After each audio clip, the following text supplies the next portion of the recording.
जानवर को गोली लगाई तो एक नौजवान को लग गई। अब वो चाहता तो भाग भी जाता, लेकिन वो बच्चा उठाया उसने, उसका घर मालूम किया, घर गया, घर वालों को बताया कि मुझसे गलती हो गई। कहने लगा नहीं, तूने जानबूझ के मारा है।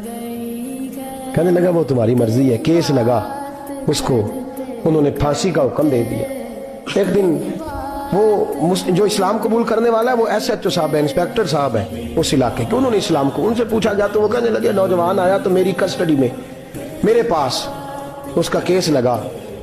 मैं जितने दिन वो उसकी तफ्तीश करता रहा मैं देखता कि वो बड़ा धीमा है, नमाज से बड़ी दिलचस्पी है, दुरूद शरीफ से बड़ी दिलचस्पी है, कुरान पाक से बड़ा प्यार और बातों में बड़ी मिठास है। और कहते हैं जब मैंने उसको कहा एक दिन कि यार तू भाग जाता, तुझे क्या जरूरत पड़ी थी मुसीबत को गले डालने, मुझे पता है तुझे गलती से हुआ, तू पहले जानता नहीं तेरी दुश्मनी क्या होगी।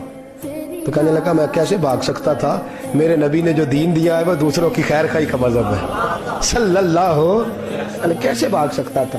कहते हैं खैर सजा का हुक्म था, जेलर और मैं दोनों उसकी देखभाल करते। एक दिन हमें उससे प्यार हो गया, एक दिन कहने लगा एक मसला है, इसके तो घर को मैंने उजाड़ा है, मेरी वजह से कोई और घर भी उजड़ जाएंगे।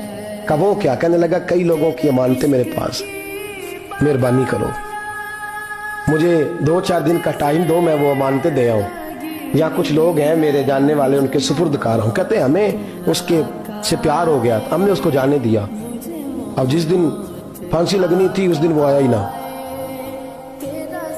अब वो जो काजी साहब थे, जज साहब थे, उन्होंने कहा कि फांसी लगेगी उस जेलर को जिसने जाने दिया। तो एन वो टाइम जब जेलर को फांसी लगनी थी वो नौजवान भागा हुआ वापस आ गया, भागा हुआ वापस आ गया। तो वो जेलर और वो इंस्पेक्टर वो दोनों खड़े हैं। कहा क्यों देर से आए? कहने लगा कश्ती में बैठा था, उसने हिचकोले खाए, लोग डूब गए, मैं बच गया।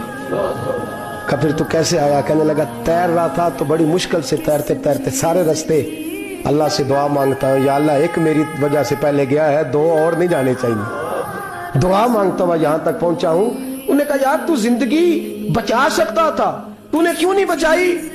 कहने लगा मैं पहले एक की ले चुका, तुम दोनों की भी ले लेता। उसने कहा हम तो ईसाई हैं, तू मुसलमान है, मर भी जाते तो क्या अर्ज था।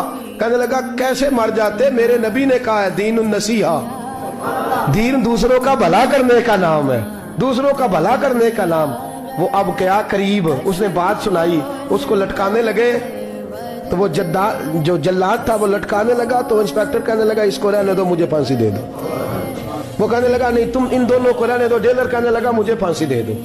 अब जब वो सब लोग खड़े हैं, फांसी हो रही है, लोगों की आंखों में आंसू हैं, जज साहब भी खड़े थे। जज कहने लगा तुम तीनों चारों को रहने दो, मुझे लटका दो इसकी जगह पे। लोग रो रहे, तड़प रहे, वो बच्चे के वालिदैन भी खड़े थे, वो सारे खड़े थे। वो जल्लाद जो फांसी दिया करता है जिसे कभी रहम नहीं आता, वो रस्सी छोड़ के पीछे हो गया। लोगों ने कहा तू को पीछे हो गया? कहने लगा अगर ये मरेगा तो मैं भी मरूंगा, मुझे फांसी मिलेगी। तड़प उठे सारे लोग, आंखों में आंसू आए। जब सारे रोए तो बच्चे का वालिद आगे बढ़ के कहने लगा कसम है अल्लाह की इज्जत की, अगर तेरा ये रंग है तो मोहम्मद अरबी का क्या रंग होगा सल्लल्लाहु अलैहि। वो सब लोग कलमा पढ़ गए, मुसलमान हो गए। तेरा एसार, तेरी खैर खाई लोगों को दीन के करीब। एक अजीब मुकदमा हजरत उमर के पास आया। हजरत उमर कहने लगे मैं इसका फैसला ही नहीं कर सकता, मुकदमा अर्ज करूं